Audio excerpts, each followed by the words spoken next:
How to play golf. Are you new to golf? Curious about the game and what's with all the different clubs? Do you want to understand scoring or the rules of golf? Maybe you have a work function or a round with your friends. You want to know some basics so you don't get laughed at. If that's you, then stick around and I'll have the answers you need. Keep watching till the end. I'll also give 10 beginner tips that I wish I knew when I was getting started. The objective of the game of golf: hit the ball from the tee box and get it into the hole on the green in as few a number of shots as possible. Simple as that. Let's take a quick segue into golf terminology. The green is the closely mowed grass around the hole and the flag. The cup, the final hole where the flag sits. Tee or tee box, where you hit the ball from at the start of each hole. Tee is also what you sit a ball on at the start. Fairways are the medium mowed grass area that links between the tee box and the green. Divots are holes dug into the ground by your club when hitting the golf ball. You also have the sandy areas called sand traps or bunkers, water hazards such as lakes, dams or creeks, and out of bounds areas, which are basically areas not part of the playing field, usually designated by a red line or red stakes. What to wear for golf. If you go into a public golf course, you often get to wear what you'd like, but I'd suggest athletic wear that's suitable for the weather conditions. But if you go into a private golf club, they'll most likely have a dress code. Smart dress pants or shorts with a belt, collared shirt, and golf specific shoes are appropriate. Now we'll talk about the gear. Golf equipment for golf.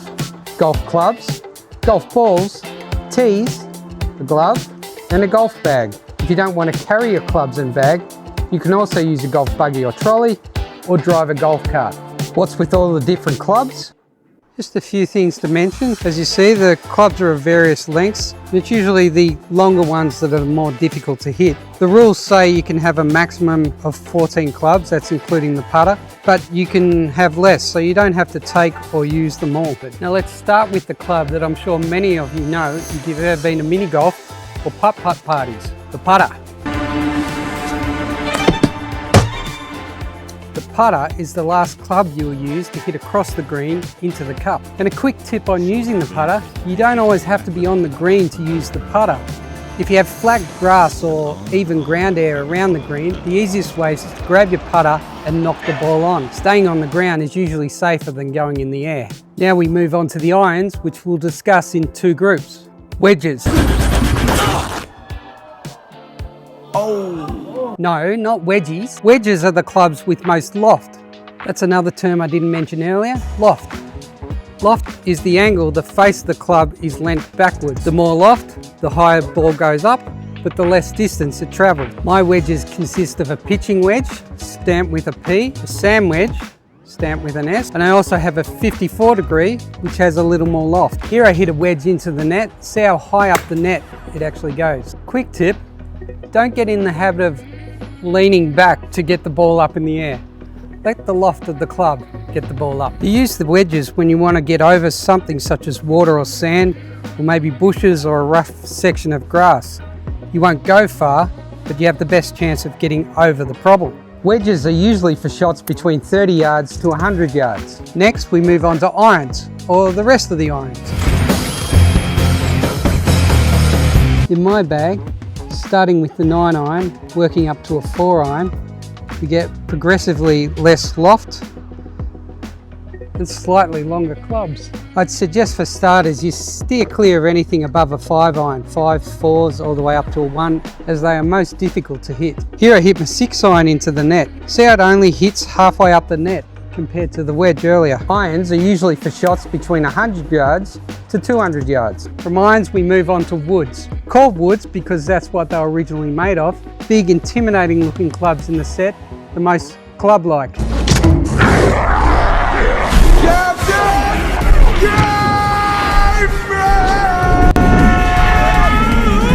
The largest wood, called the driver, used to be called a 1 wood, mainly hit off the tee box with the ball on a tee. The driver is for hitting the longest distance, anything from 180 yards up to 300 yards. In my set, I also carry a 3 wood, a 5 wood, and a 4 hybrid. The 5 wood and the hybrid are generally easier to hit than the driver and the 3 wood if you're having trouble with those. Fairway woods and hybrids are usually for shots between 150 yards to 220 yards. How to score in golf. Every hole has a par, which is the target number of strokes a good golfer is expected to take to finish it. Holes are usually a par 3, par 4 or par 5. Let's use the most famous par 3 in golf, the 12th hole at Augusta National, as an example. A good golfer hits their first shot off the tee and it will land on the green. You then get 2 putts to get it in the hole, and that is par. 3 shots for a par 3. The most famous par 4 in golf is arguably the 17th at St Andrews, the road hole. A good golfer hits their first shot off the tee over the hotel and it will land on the fairway. The second shot is from the fairway onto the green. You then get 2 putts to get it in the hole, and that is par. 4 shots for a par 4. The most famous par 5 in golf would have to be the 18th hole at Pebble Beach. A good golfer hits their first shot off the tee and it will land on the fairway, but usually not close enough to hit the second shot onto the green. The third shot then lands on the green. You get 2 putts to get it in the hole, and that is par. 5 shots for a par 5. This brings us to the next 2 common words in golf scoring, birdie and bogey. A birdie is a great thing. It means you took 1 less shot than par. So hitting a 3 on a par 4 is a birdie. A bogey is the opposite. It means you took 1 shot over par, like hitting 5 shots on a par 4. A double bogey is 2 shots over par. A triple bogey, 3 shots over par, etc. So if someone asks how you're doing, you don't have to give your whole life story. You can just say, I'm tracking a few over par, and you'll fit right in. Penalties. This is the bad side of scoring.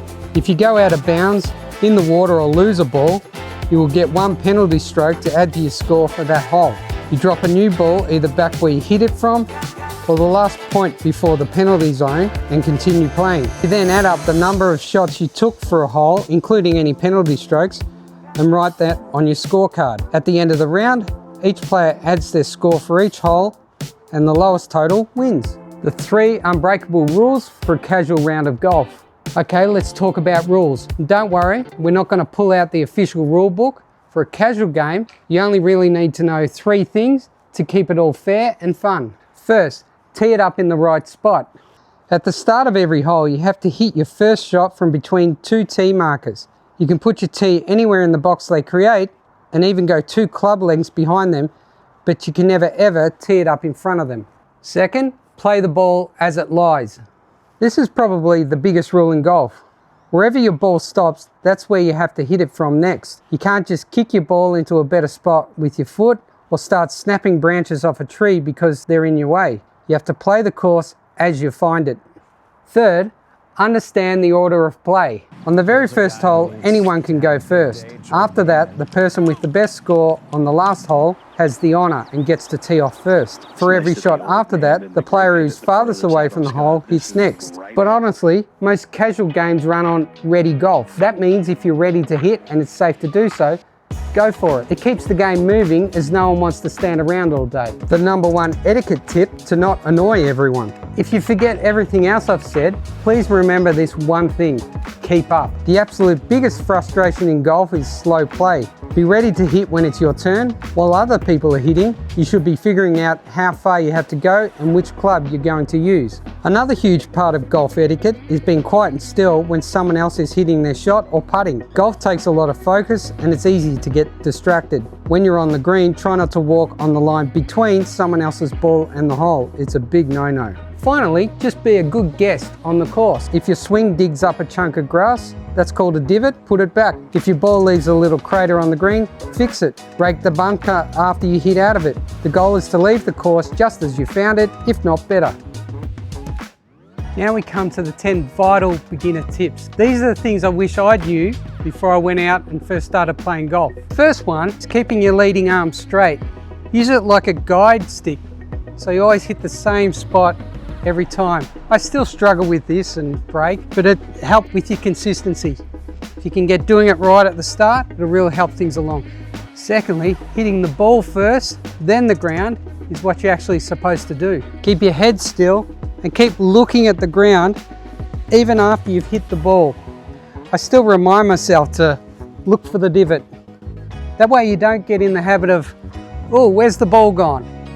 And you hit it poorly. Let the other people you're playing with watch where your ball goes. You just focus, keeping your head in the same position.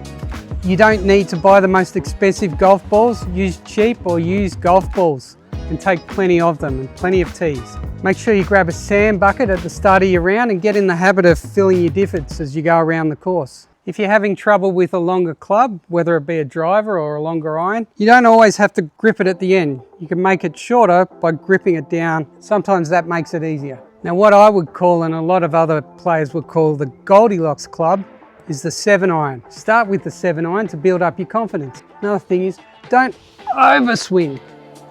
Both your backswing and your follow through. That's where you tend to lose form, your arm moves, your head moves. Keep it simple.